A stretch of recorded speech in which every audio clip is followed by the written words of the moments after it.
tinira ni Miko. Pinsa, baka may mga kasama pa yan. Laban eh. So yun mga tol, isang mapagpalang araw sa inyong lahat mga tol. So nakontak ko namin si EJ, kakatawag niya lang at medyo alanganin yung signal na doon at hindi namin pinatagal pa na mag-usap kami dahil kanina lang habang naglalakad kami ni Mikoy ay may nasagupan na naman kaming isang grupo na iwan ko kung saan yun papunta, kaya iniiwasan lang muna namin at sinisiguro namin tol na bago kami makaalis dito sa area na ito ay kailangan na magkita-kita kami ni EG at saka ni Brad Pidot.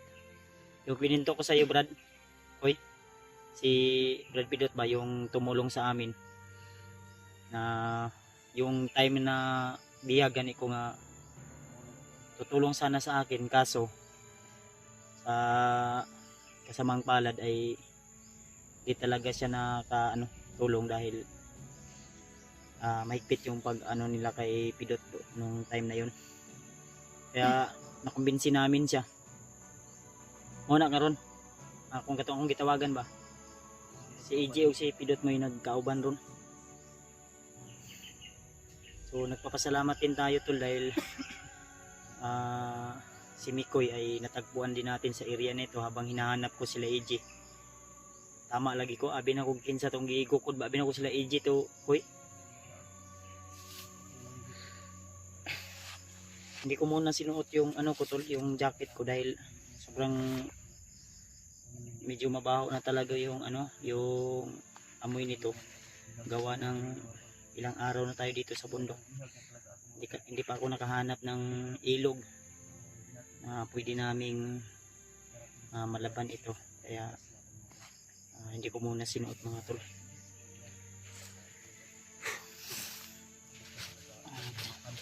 Nagpapasalamat din tayo kinsay naghatag ato sa imo koy. Magpa-mention to naghatag sa imo para pang kuan na to, load og pangkaon. Ay. And salamat sa iyo ate. Thank you so much po sa iyong pag-share ng blessing. Naway marami pa pong blessing ang dumating sa iyo. Shout out din kay Ate Milda Galang, kay Ate MD Daos at saka sa kay Ninang Josephine Kili. Shout out sa Ninang. Ay motor pasaka.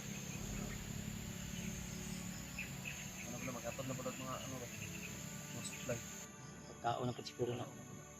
Di pa ano. Ha? Wala tayong ibang masutol kundi ito lang sando dahil init din naman. So shoutout din kay Tita Victoria. Shoutout sa iyo tita. Sa lahat ng mga silent viewers natin, kay Ate JRC Ribas, shoutout po. So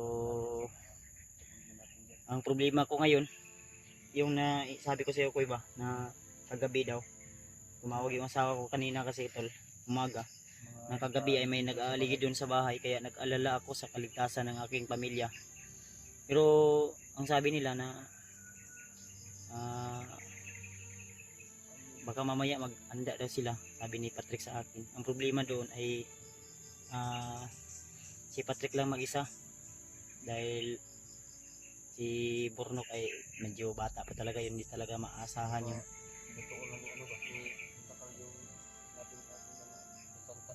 mga gani no. So pray lang po sana tayo tol na nandun naman yun po yung papa ng asawa ko, sana ay walang mangyaring masama doon sa bahay namin at may mga nilagay naman tayong depensa doon para hindi sila basta-basta agad-agad makapasok. Siguro yung mga nag-aaligid ay nagduduha pa, kaya abang-abang lang ako sa update. Kaso kung ano man mangyari doon sa bahay ay talagang Hindi ako magdadalawang isip na bababa agad. So kung ano talaga yung mangyari doon, may mga barangay tanod naman doon siguro na ano, sinong nakaraan na may nag-aaligi doon sa bahay ay tumulong naman yung mga barangay tanod at alerto sila. Kaya pray lang po tayo tol, huwag tayong huwag tayong mapahamak sa area nito. Dagag ko ano? Hoy. Dagag mga subida ba? So di adlaw ron.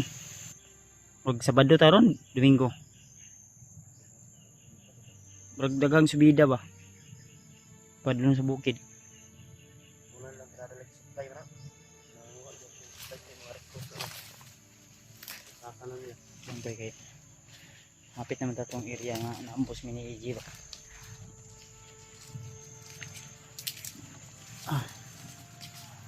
Tirita lang ni Koy. Daming Dari banda oh. Pasubida na ba? No? Ito banda to. mga delikado. Puro mga armado din yan. Hindi lang kapensa. Yung bots ni Mikoy ay Wala na. sira na din, langkat. Hindi na po. Baka kaya pa yan ragbihan Koy, ragbihin lang na Koy. Kaya pa rin. Kaya pa rin. Ha? Nakaglang sa po. Tiniil yung ka nakadugayan ba? Huwag maayaw ni matiwas na eh. Alam po pagampo kay lisod ba kayo magtiniil. Tanga kayo ko na Mga tunok. saan tayo makadaan mga tol. Hindi alam. Sinabi na namin kay EJ tol kung Hindi lang po dito. saan po kami ngayon. At ang sabi ko sa kanya na doon kami papunta sa ano, sa area kung saan kami naambos niya. Uy. Uy. Tara sa gamay Koy.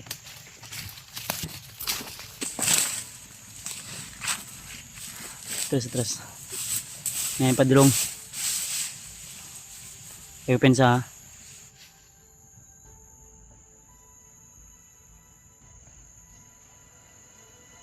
Laban to tol.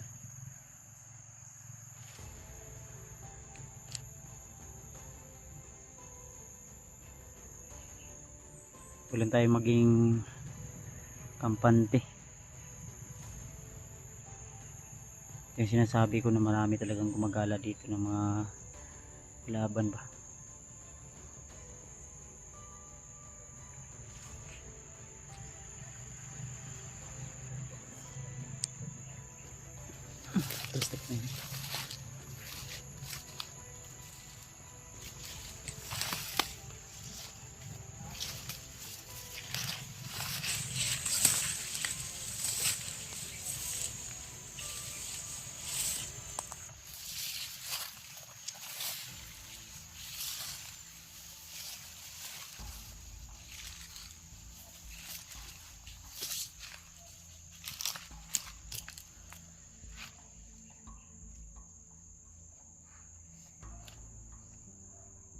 Papantay to dito talaga. Ayun o. Pamasit sa pong paligid.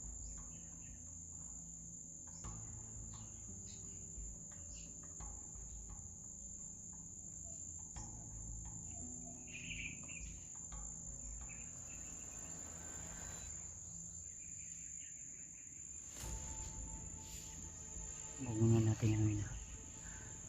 Pag may hinihintay ito, parang may hinihintay.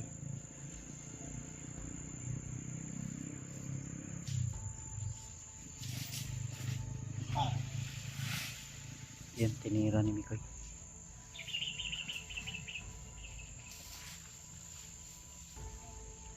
Diba si Koy? Koy, i-secure ba nga di makakuan? Ay lag po sila. Naipunyal rin. Ha?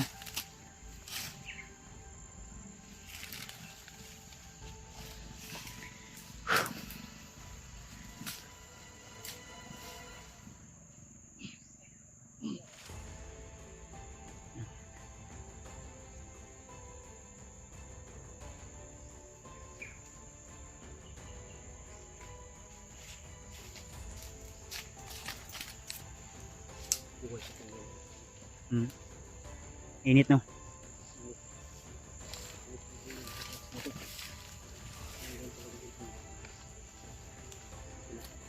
Pensa ha? Baka may mga kasama pa yan.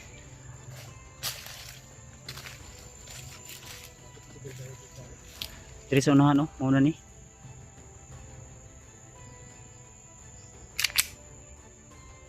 Naka-armas din no. I-andam mo armas ha. Yan mga tol, ipagpray niyo po kami tol. Hindi po biro yung mga ginagawa namin na kahit sa tingin nyo ay napakasimple lang, pero kung nandito kayo sa area ay talagang kahit gaano kapakatapang ay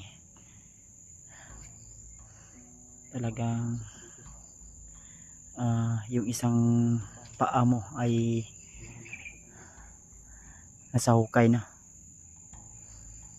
Kaya kahit kami ay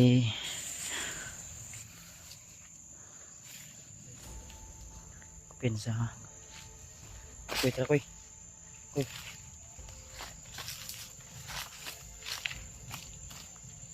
Dirito koy. Mo ni diri nga ako ano?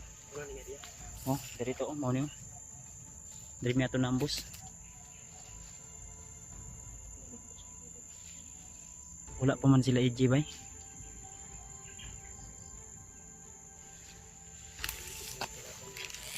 Ha? Ay.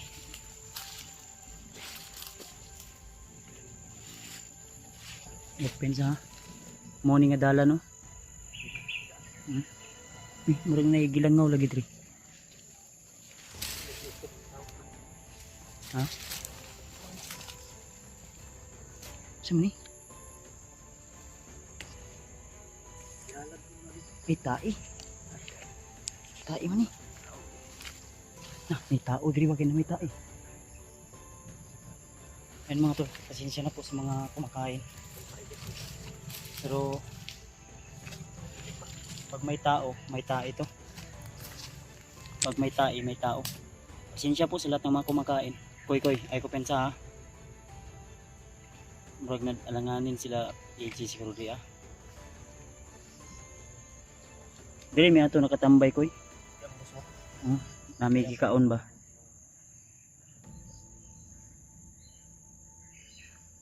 Matay wala man sila EJ bay. Proceed siguro sa pikas. Koy. Unahan ko. Ano tol? May bakas tol. Ayun. Kaninong tae. Siguro katutong nagkuan ba na kuan na to. Wala pa siguro to. Kita may mas dool ra.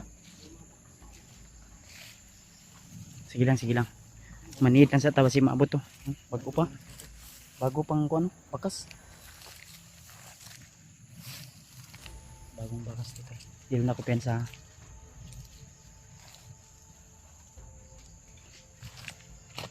Hintayin natin dito to, Koy. Alis ko tayo dito. Kung saan sila dumadaan. May nakatuod to sila sa banda kay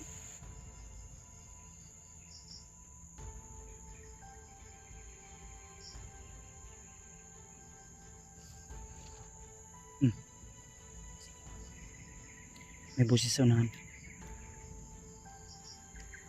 Kasi sila LG na.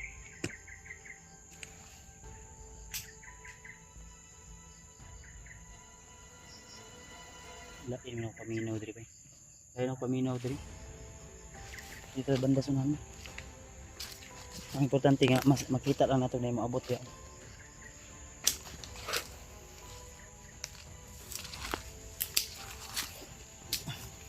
Gutom ka wala? Masa yung paminaw? Okay na?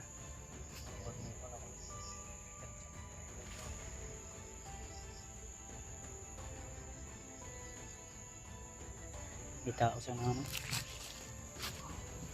Koy. May tao sa unahan koy. Laban eh.